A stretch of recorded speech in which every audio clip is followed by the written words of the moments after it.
Dear students, आज अपन आंतरिक पुनर्निर्माण हेतु लेखांकन की बात करेंगे। आंतरिक पुनर्निर्माण का एक वीडियो लेक्चर अपना पहले हो चुका है, यानी उसको अपन ने नाम दिया था इंटरनल रिकंस्ट्रक्शन पार्ट 1। और ये आज का जो वीडियो लेक्चर है उसको हम नाम दे रहे हैं इंटरनल रिकंस्ट्रक्शन पार्ट 2 पार्ट 2।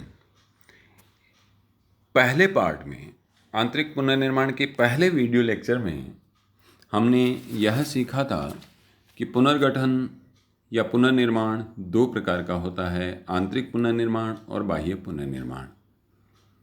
आंतरिक पुनर्निर्माण की वांछनीय परिस्थितियों की चर्चा भी हमने पहले लेक्चर में की थी। उसके अलावा महत्वपूर्ण चीज़ें कि आंतरिक पुनर्निर्माण किस प्रकार से किया जाता है, आंतरिक पुनर्निर्माण की विधियां कौन कौन सी हैं, ये सारी बातें अपन ने पहले वीडियो लेक्चर में यानी इंटरनल रिकंस्ट्रक्शन पार्ट 1 में की थी।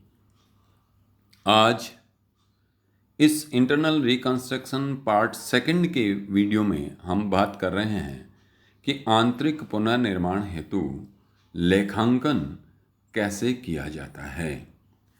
तो देखिए, लेखांकन का कार्य जहाँ कहीं भी करना हो, चाहे आंतरिक पुनर्निर्माण से संबंधित हो, चाहे बिजनेस के सामान्य व्यवहार हों, चाहे किसी भी चैप्टर में हम लेखांकन की जब बात करेंगे, अकाउंटिंग की जब बात करेंगे, तो लेखांकन का एक मूलभूत सिद्धांत, आधारभूत जो सिद्धांत हैं, उसको हमें याद रखना चाहिए और उस सिद्धांत को कैसे लागू करते हैं ये भी हमें याद रखना चाहिए। तो हम शुरुआत यहीं से करते हैं कि लेखांकन हेतु मूलभूत सिद्धांत क्या है। मूलभूत सिद्धांत कि दायित्व पक्ष के सभी खाते क्रेडिट बैलेंस वाले होते हैं। हम जानते हैं कि अकाउंटिंग में दो तरह की बातें चलती हैं, दो तरह के पक्ष होते हैं, एक डेबिट पक्ष, एक क्रेडिट पक्ष। क्रेडिट पक्ष में यदि किसी खाते का टोटल अधिक आ रहा है तो वो खाता क्रेडिट बैलेंस वाला कहलाता है। तो हमारी बैलेंस शीट हम जो बनाते हैं, उस बैलेंस शीट की लायबिलिटीज साइड में जितने भी अकाउंट लिखे जाते हैं, जैसे कौन कौन से अकाउंट लिखे जाते हैं, दायित्व पक्ष में कौन कौन से अकाउंट लिखे जाते हैं कि कैपिटल अकाउंट दायित्व पक्ष में होता है, reserve, general reserve, profit and loss account दायित्व पक्ष में होता है, डिबेंचर दायित्व पक्ष में होता है, क्रेडिटर, बिल पेबल, ये सारे दायित्व पक्ष के खाते हैं। अब हमें याद ये रखना है कि बैलेंस शीट की लायबिलिटी साइड में जितने भी अकाउंट आ रहे हैं वो सारे के सारे क्रेडिट बैलेंस वाले होते हैं, क्रेडिट बैलेंस वाले होते हैं। यदि ये इतनी सी बात हमें याद है कि दायित्व पक्ष वाले खाते क्रेडिट बैलेंस वाले हैं, तो इसका मीनिंग ये हुआ कि संपत्ति पक्ष में जितने भी खाते हैं वो सारे के सारे कौन से बैलेंस वाले होंगे, वो सारे डेबिट बैलेंस वाले होंगे। अब अतः इनमें से किसी भी खाते को बंद करना है, किनमें से, दायित्व पक्ष के किसी भी खाते को यदि बंद करना चाहते हैं अथवा उसका बैलेंस कम करना चाहते हैं तो उस खाते को क्या कर देंगे, डेबिट कर देंगे। क्रेडिट बैलेंस वाले खाते को डेबिट करने से वो बंद हो जाता है। यदि पूरी की पूरी राशि से बंद डेबिट कर दिया, यदि कम राशि से डेबिट किया, तो जितना डेबिट करेंगे उतना उसका बैलेंस कम हो जाएगा। ये मूलभूत सिद्धांत है। जैसे जैसे हमने आगे यहाँ ये प्रविष्टि देखी है, इस एंट्री को देखिए कि ₹100 equity share capital account debit, हमने यहाँ कर दिया डेबिट, इसको डेबिट कर दिया। इसका मीनिंग क्या हुआ, इक्विटी शेयर कैपिटल अकाउंट, कौन सा इक्विटी शेयर का कैपिटल अकाउंट, जो इक्विटी शेयर 100 रुपये वाले हैं उनको हमने डेबिट कर दिया। इसका मतलब जितना यहाँ सामने डेबिट में अमाउंट रखेंगे वो 100 रुपये वाली इक्विटी शेयर का कैपिटल अकाउंट बंद हो जाएगा। बंद हो जाएगा क्योंकि उसको डेबिट कर रहे हैं। और बंद क्यों हो जाएगा डेबिट करने से, क्योंकि पहले से ये खाता क्रेडिट बैलेंस वाला है। फिर हमने एंट्री में आगे क्या लिखा, ₹270 इक्विटी शेयर कैपिटल अकाउंट, ₹270। अब ये देखिए ₹270 इक्विटी शेयर कैपिटल अकाउंट, ये हमने क्या कर दिया 70 यानी 70 रुपए वाले इक्विटी शेयर के कैपिटल अकाउंट को क्रेडिट कर दिया। इट मीन्स ये खाता नया खुल गया, या पहले से यदि ये खाता है तो उसका बैलेंस बढ़ गया, क्योंकि क्रेडिट बैलेंस वाले खाते को और क्रेडिट कर दिया तो बैलेंस बढ़ जाएगा, क्रेडिट बैलेंस वाले खाते को डेबिट कर दिया तो बैलेंस कम हो जाएगा। अब इन डेबिट और क्रेडिट में ₹100 equity share capital and ₹270 equity share capital, यदि इन दोनों खातों की राशि में अंतर आ रहा है तो अंतर की राशि को कैपिटल रिडक्शन अकाउंट या कैपिटल रिकंस्ट्रक्शन अकाउंट में लिख दिया जाता है, ताकि ये एंट्री हमारी पूर्ण हो जाए। क्योंकि हम जानते हैं कि कोई भी एंट्री तब पूरी मानी जाती है जब डेबिट और क्रेडिट का अमाउंट बराबर हो जाए, एक जितना हो जाए। तो ये जो अपने एंट्री सीखी,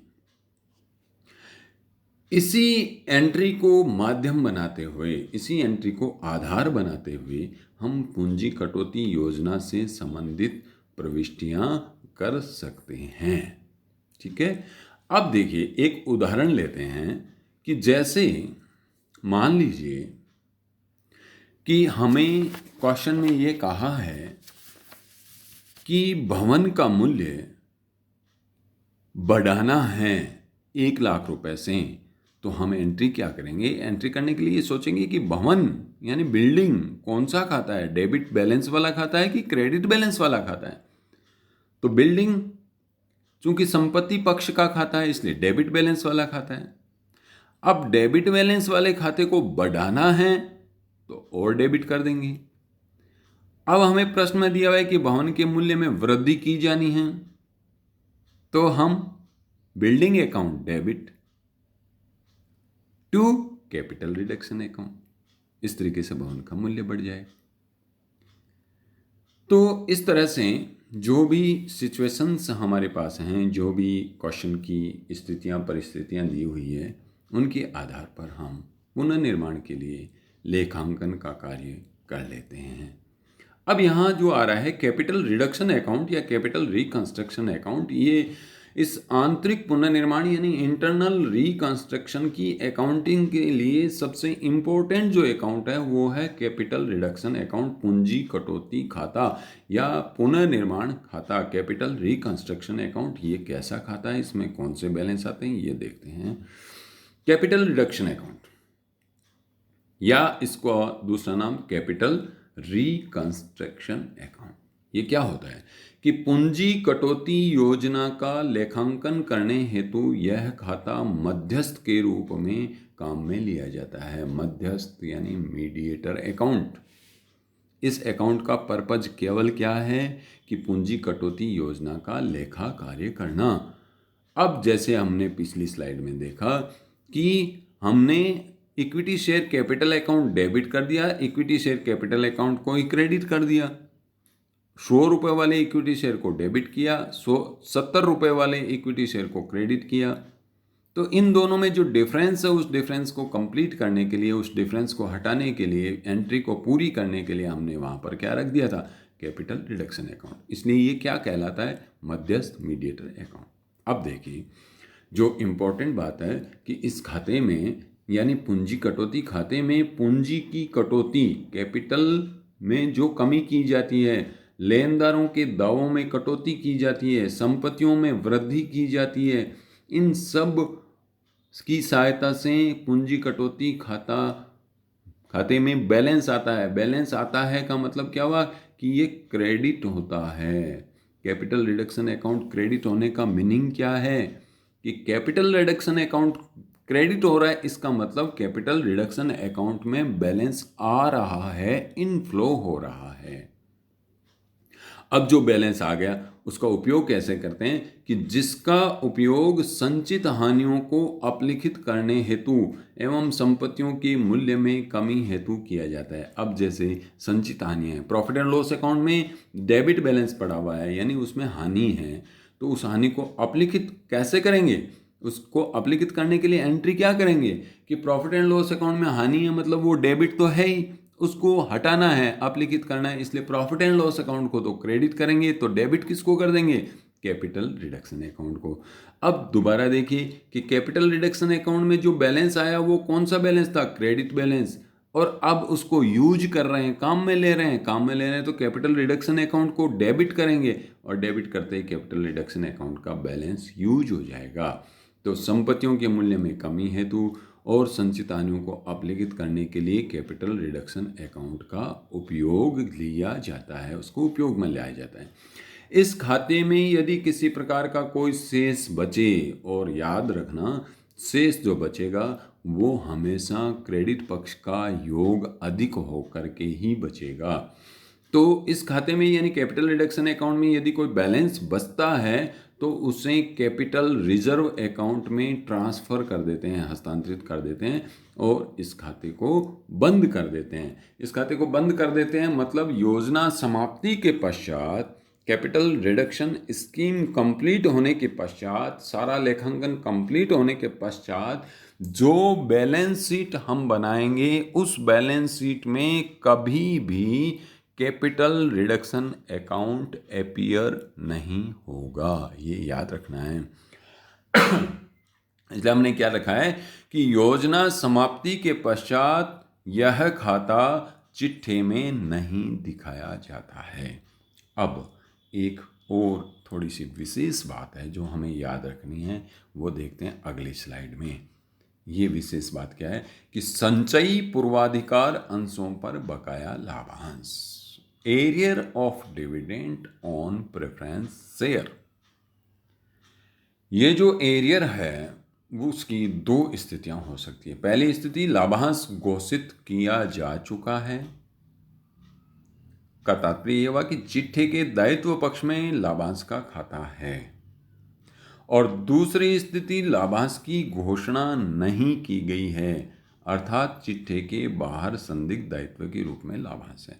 तो सबसे पहला काम हमें यह करना है कि जो भी प्रॉब्लम हमारे सामने है, जो भी क्वेश्चन हमारे सामने है, उसको अच्छे से पढ़ करके यह तय करना है कि बकाया लाभांश प्रेफरेंस शेयर डिविडेंड के लिए कौन सी स्थिति प्रश्न में दी हुई है, पहली स्थिति या दूसरी स्थिति।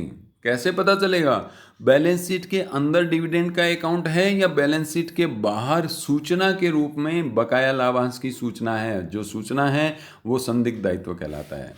अब याद क्या रखना है, यदि बैलेंस शीट के अंदर है डिविडेंड का अकाउंट, इट मीन्स वो क्रेडिट बैलेंस वाला खाता पहले से खुल चुका है। तो अब हमें क्या करना है कि कटौती की राशि को पूंजी कटौती खाते में स्थानांतरित किया जाएगा। जितना प्रेफरेंस शेयर डिविडेंड काटा जाता है, प्रेफरेंस शेयर डिविडेंड के का जो दायित्व है उसको छोड़ दिया जाता है, अर्थात प्रेफरेंस शेयर होल्डर भविष्य में अपने लाभांश की मांग नहीं करेंगे।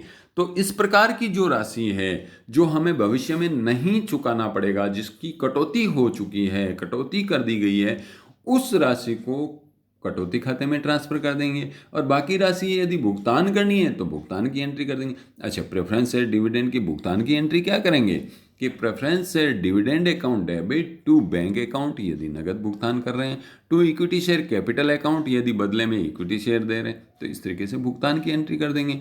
लेकिन जिस राशि का भुगतान नहीं करना है उसको कैपिटल रिडक्शन में ट्रांसफर कर देंगे। लेकिन यदि लाभांश की घोषणा नहीं की गई है, चिट्ठी के बाहर संदिग्ध दायित्व के रूप में लाभांश पड़ा हुआ है, तो ऐसे लाभांश में से जो भुगतान योग्य लाभांश है, अर्थात जिसका भुगतान करना है, पेमेंट करना है, उस भुगतान योग्य लाभांश की राशि का खाता खोलना पड़ेगा। कैसे खोलेंगे?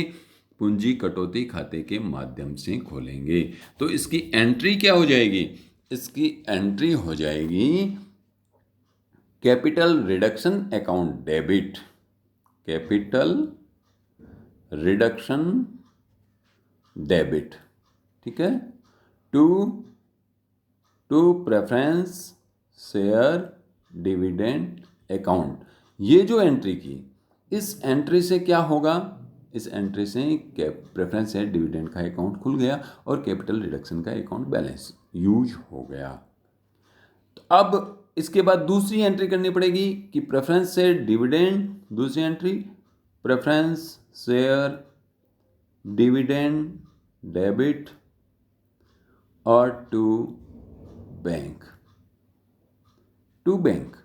करेंगे, पेमेंट हो जाएगा नगद में। अगर नगद में नहीं करना है तो टू बैंक की जगह to preference share capital, to equity share capital, to debenture, यानी जो भी भुगतान का तरीका है।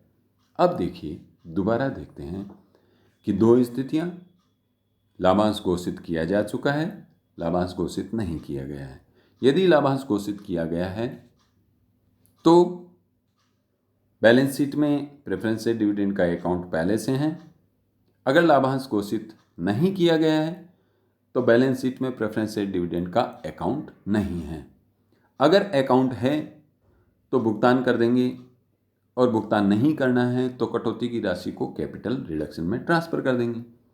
अगर अकाउंट नहीं है और भुगतान करना है तो पहले खाता खोलना पड़ेगा और खोल करके भुगतान करेंगे।